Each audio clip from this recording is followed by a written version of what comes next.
Hello and welcome to This Week in African Tech. If you are new here, this is a witty, irreverent look at the African tech industry. Now, if you're not new here, you already know what we're about.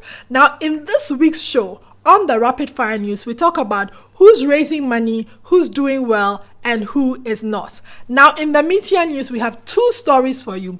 The first story is about Hub gobbling up iHub. And the second story is about the GSMA 2019 Mobile Economy Report. Now, if you stick and stay with me to the very end of this, I will have for you an interesting, witty, or funny video. Now, if this is something that's interesting to you, let's go. This segment is called the Rapid Fire News. This week we don't have a lot of raising money news, but we have some other interesting news for you. The Dubai-based VC firm Beko Capital has closed its second fund at $100 million, which it will use to invest in early-stage startups in the Middle East and Northern Africa. IFC has invested $1 million into the Anaba Seed Fund, an accelerated early-stage fund managed by the Flat 6 Labs in Tunis, to help support tech entrepreneurs and female entrepreneurs in particular.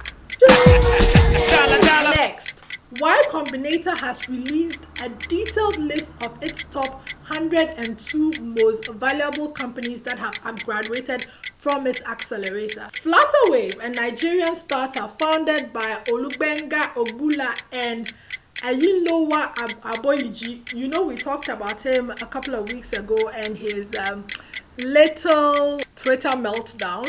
Has ranked 97, this I think making it either the only African on the list and the highest African company on the list.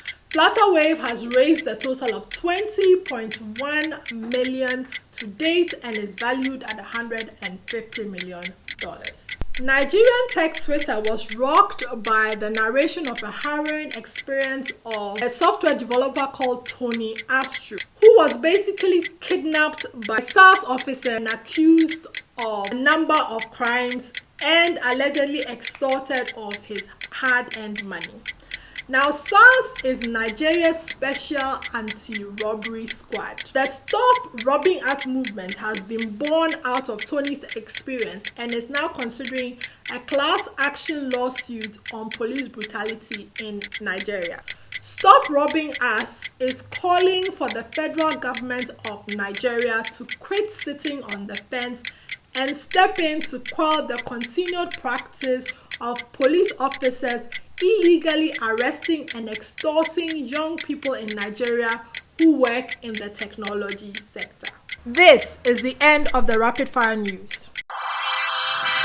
This segment is called the Meatier News. This week, the GSMA has launched its 2019 Sub-Saharan Africa Mobile Economy Report. Now, this report is actually really good for those who are building startups in the mobile space in Africa, and also those that are looking to expand their mobile-based tech startups into Africa. Here are some of the statistics out of the report. Now, in Sub-Saharan Africa, there are 456 million mobile users, which make up something like 44% penetration in the market. There is also 239 million internet users on the sub-Saharan African continent, which makes about 23% penetration of mobile internet users on the continent. And there is a 39% smartphone penetration across the continent. And according to GSMA's report, it's looking to reach 66% by 2025. Now, you can see the difference between the number of mobile internet users at the 23% and then the smartphone users penetration at 39%. That just means that there's a large number of people with smartphones that do not use it to its full capability. Now remember that 2G is still king in Africa. Now it's only in 2019, according to this report, that 3G has managed to surpass 2G in terms of mobile internet infrastructure. Now, there are about only 8 countries that have LTE, and 3G is at something like 45% penetration on the continent. So my thing for you is that if you're building for the African continent, build for 2G, 3G, which means slow, intermittent internet. Also, it might be best to think and look at augmenting your apps with something like USSD or SMS. Secondly, as always, mobile is still king on the African continent. Understand that with the youth bulge in Africa, which means that Africa is right now one of the youngest continents with the average age of 17 and an average age of presidents of 70. Over the years, you'll see that there will be larger and larger numbers each year of people that will now be getting their first mobile device. I believe there's an opportunity there. And the third tip, there are 395.7 million users of mobile money on the continent, which makes up almost half of the mobile money users across the globe. That tells you that mobile money is most likely to succeed on the African continent, and there's an opportunity there to milk that. I hope this helps you in your quest to build the next big thing for Africa. The press release for this story was put out just after I had finished filming last week's show. But I've decided to talk about it again this week. Everybody knows the story, so I won't litigate it. I will just ask questions. We all know CCApp has acquired, aka gobbled up, iHub. Now, CCApp started in 2011, and it's achieved quite a bit in its life. Now, with the partnership that it had with Facebook in creating of the NG Hub, which enabled the building of a deep tech hub, which allows stakeholders that are building advanced tech a space to innovate. And then they've also, in the last couple of years, raised 5.5 million from 2 different funds to support and build startups. They've also supported superstar social enterprise startups like Lifeblood, which does on-demand finding and dispatching of blood to hospitals and clinics and other places that need it across Nigeria.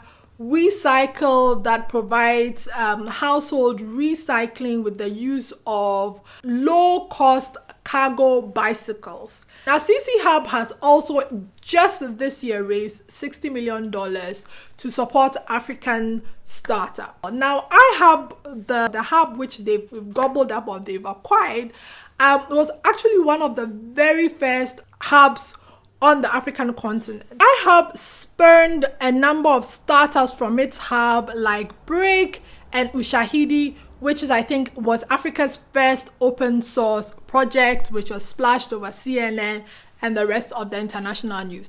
And has supported startups like Eneza, which is an educational startup, and Optometrics and Taimba, which we've talked about on this show in the last couple of weeks because they've raised money. To be honest, in the last couple of years, I personally heard Kenyan startups talk about the slow demise of iHub, saying iHub is no longer the sort of center of the ecosystem that it used to be for the Kenyan tech ecosystem, and coupled with the sexual harassment scandals that plagued Ushahidi, which is one of their breakout organizations in the last couple of years. A lot of people I've talked to are not surprised. But as with these things, the press release told us absolutely nothing. Now, I have questions. How much was it sold for? Eric Hertzman was the founder of iHub. Does he have some equity in this sort of new setup? Was it an acqui-hire? Come on. It would be nice to have a little bit more data than a bland press release. But having said that, congratulations to Buson and his team. Is it Bosun? Buson? Okay. And his team for showing African tech hubs how to be sustainable and profitable and scalable. I mean, considering the fact that there was a gold rush in the 2000s, right, where a lot of money and grants were provided to build hubs across Africa, and a lot of these hubs have struggled to stay sustainable and profitable. So it's very nice to see that CC Hub is growing and thriving. Now, this is the end of this week in African Tech. If you enjoyed your time with us, if you disagree with our stories, if you're angry with us for the things we've said, please leave a comment and let us know. Now, I leave you, as promised, with my funny, witty video. Now, enjoy yourselves, and I'll see you back again here next week. Remember to like, comment, and share. Okay, interesting. So, what is your name? My name? Yes, your name. My name is Osas. Pardon?